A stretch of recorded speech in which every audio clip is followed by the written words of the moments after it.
Hello everyone, welcome to my reflection vlog number 2. I want to start off by apologizing in advance if I cough a lot in this video. I'm sick, so I'm trying not to cough a lot, but please just bear with me.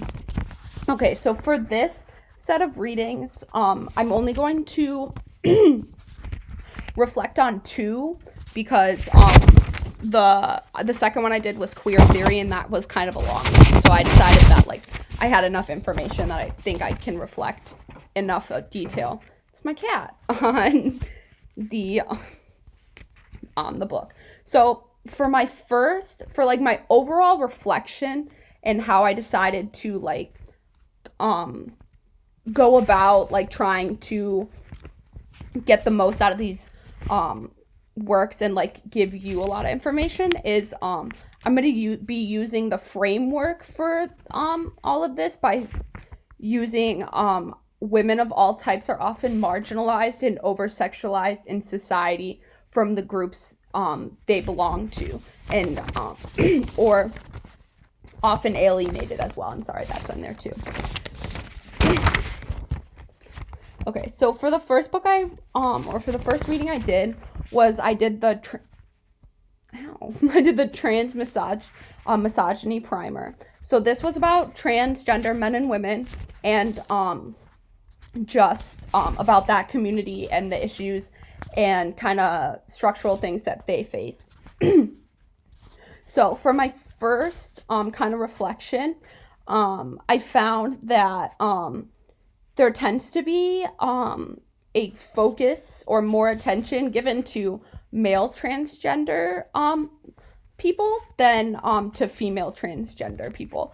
So most of the conversations in our society about transgender men and women often come from the perspective or the assumption that we're talking about transgender men, when in reality you're probably making assumptions about both groups. So this often puts them into the same category when their experiences as transgender men and women are going to be completely different. So this kind of just overgeneralizes a group of people that need to be separated into their individual categories in order to really have a conversation about transgender men and transgender women. So for the next thing, I found that when transgender women are portrayed in media, especially on television and in movies, that they're often over sexualized and sexually motivated in their actions.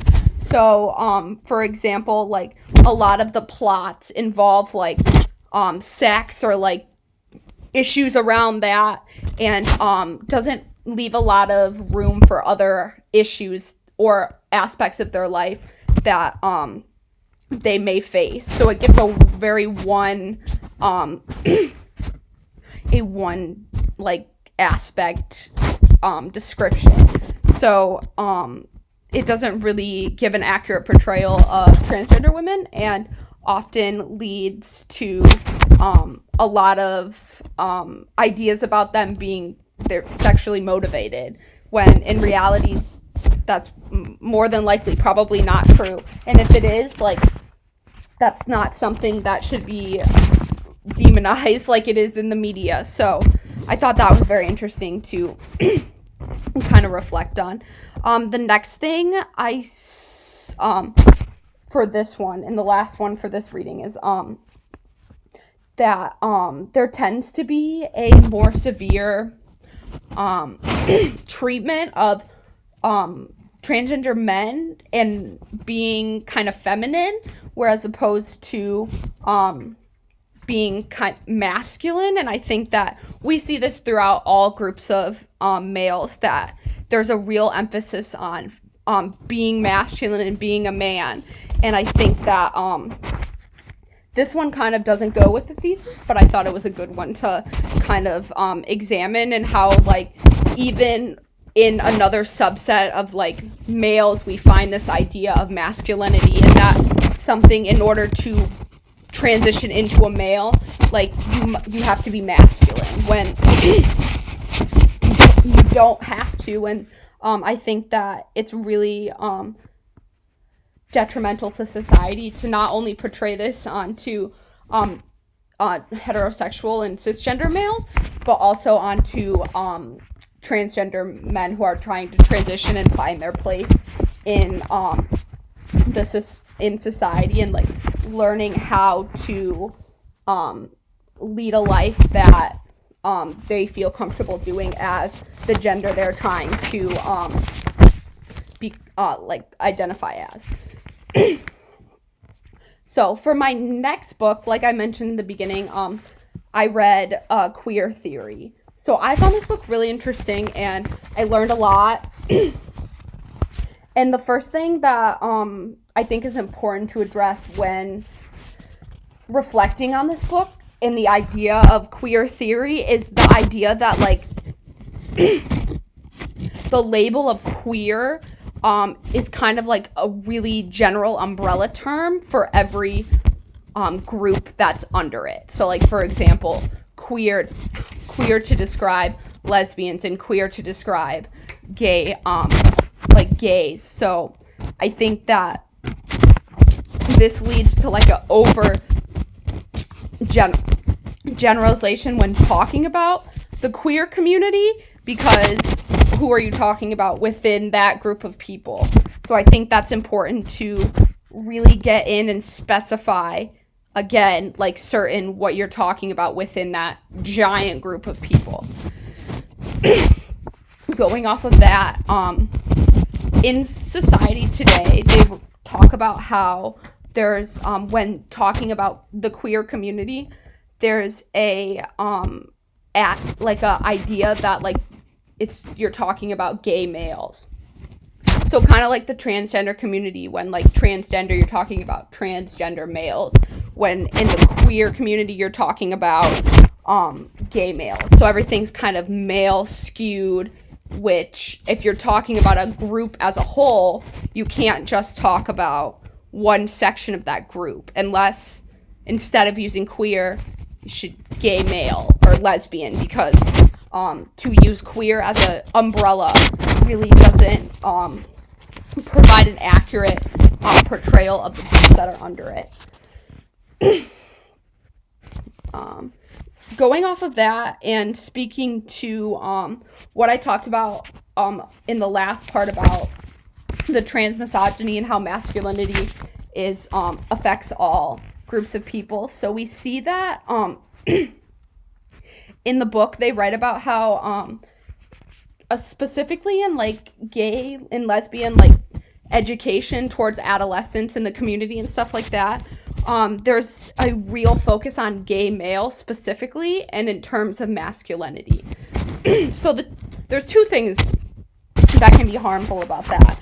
One is that if you don't provide information for the other half of that group that you're talking about, it leads people who need that information, young women, they don't get that, and they often are lacking in information that they should be getting, because in gay and lesbian education, gay and lesbian, so, like, that's really hurtful in society. And the next part that's kind of detrimental is that when talking about gay males, there's a specific focus on masculinity. So again, we see that, like I said before, that masculinity really affects every subset of male. So I think that, like I said before, it's harmful to try to portray this ideology onto every single group of men in society. So,